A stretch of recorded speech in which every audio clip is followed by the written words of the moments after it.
Kaleshwaram commission విచారణ కొనసాగుతుంది. ఆ మాజీ ముఖ్యమంత్రి కేసీఆర్ ని కాళేశ్వరం కమిషన్ ప్రశ్నిస్తుంది. సార్, కొద్దిసేపటి క్రితమే కేసీఆర్ తో ప్రతిజ్ఞ చేయించి విచారణ చేస్తున్నారు. ఎలా చూస్తారు ఈ విచారణ? కేసీఆర్ ప్రతిజ్ఞ చేసింది తెలంగాణ తెస్తానని, కేసీఆర్ ప్రతిజ్ఞ చేసింది తెలంగాణను సస్యశ్యామలం చేస్తానని. అది చేసింది కేసీఆర్ గారు. చరిత్రలో కొన్ని వాస్తవాలు నిలిచిపోతాయి. తెలంగాణ తెచ్చింది, తెలంగాణ సాధించింది కేసీఆర్ నాయకత్వం. తెలంగాణను సస్యశ్యామలం చేసింది కాళేశ్వరం. ఇది వాస్తవం.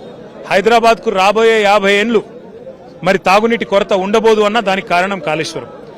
తెలంగాణకు మరి భవిష్యత్తులో మంచినీటి బాధ ఉండదు పల్లెల్లో అంటే కూడా దానికి కారణం కాళేశ్వరం.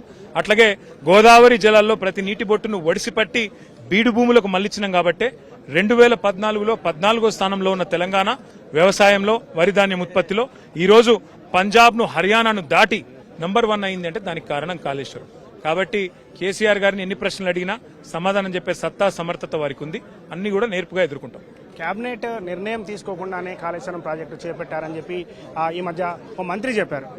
ఏ మంత్రి ఏం చెప్పినా, ఆఖరికి సన్నాసి ముఖ్యమంత్రి ఎన్ని సన్నాయి నొక్కులు నొక్కినా ఒకటి వాస్తవం, తెలంగాణను భారతదేశంలో నెంబర్ 1గా వ్యవసాయంలో నిలబెట్టింది కేసీఆర్. తెలంగాణను ఈరోజు భారతదేశంలో కాదు విశ్వవ్యాప్తంగా ఒక ప్రత్యేకత తెచ్చి ప్రపంచంలోనే అతిపెద్ద లిఫ్ట్ ఇరిగేషన్ ప్రాజెక్టు 4 ఏళ్లలో కట్టింది కేసీఆర్. ఇంకో దేశంలో ఇంత పెద్ద ప్రాజెక్ట్ 4 ఏళ్లలో కడితే ఒక పురస్కారం ఇస్తారు. భారతదేశంలోనే అత్యంత ఆ దేశంలో ఉండే బెస్ట్ పురస్కారం ఏదైతే ఉంటుందో సివిలియన్ ఆనర్, అది ఇస్తారు. కానీ మన దేశంలో ఏంది, 3 గార్జెస్ లాంటి డ్యామ్ కూడా 16 ఏళ్లు పట్టింది చైనాలో కట్టడానికి. కానీ కాళేశ్వరం ప్రాజెక్టు కేసీఆర్ గారు 4 ఏళ్లలో కడితే 45 లక్షల ఎకరాలకు నీళ్లు ఇస్తే ఇవాళ సంస్కారం లేకుండా బీజేపీ, కాంగ్రెస్ ఒకటై వేధించే ప్రయత్నం చేస్తున్నాయి. ఇవన్నీ కూడా ప్రజలు గమనిస్తున్నారు. సరైన టైంలో బుద్ధి చెప్తారు. 1,00,000 కోట్ల అవినీతి జరిగింది ఈ ప్రాజెక్టులో. ఇది కాళేశ్వరం కాదు కూలేశ్వరం అని చెప్పి కూడా మరొక మంత్రి అన్నారు.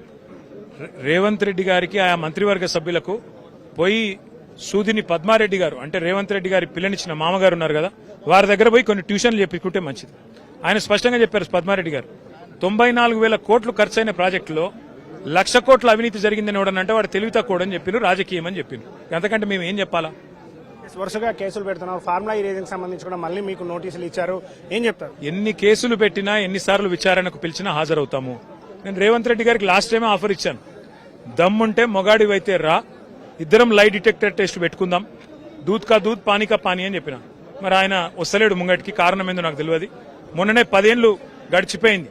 రేవంత్ రెడ్డి గారు బ్యాగులతో దొరికిపోయి, మరి ఇప్పుడైనా 10 ఏళ్ల కన్నా ముందుకొచ్చి ఆయనకు ధైర్యంగా విచారణ ఎదుర్కొంటానంటే నేను రెడీగానే ఉన్నాను లై డిటెక్టర్ టెస్ట్ కి. చివరగా చెప్పండి, మీరేమో హామీలు అడుగుతున్నారు, వాళ్ళు మాత్రం మీరు చేసిపోయిన అప్పుల వల్లనే డబ్బులు లేవు ప్రభుత్వం దగ్గర అని చెప్తున్నారు. ముఖం బాగా లేక అద్దం బగలగొట్టుకున్నట్టున్నది. మాకు అప్పులు ఇచ్చిపోతే మేము చేయలేదా? మేము 1000 గురుకులాలు పెట్టలేదా? జిల్లాకు మెడికల్ కాలేజ్ కట్టలేదా? రైతు బంధు ఇయ్యలేదా? తెలంగాణలో వ్యవసాయ విస్తరణ జరగలేదా? ఇంటింటికి నీళ్లు ఇయ్యలేదా?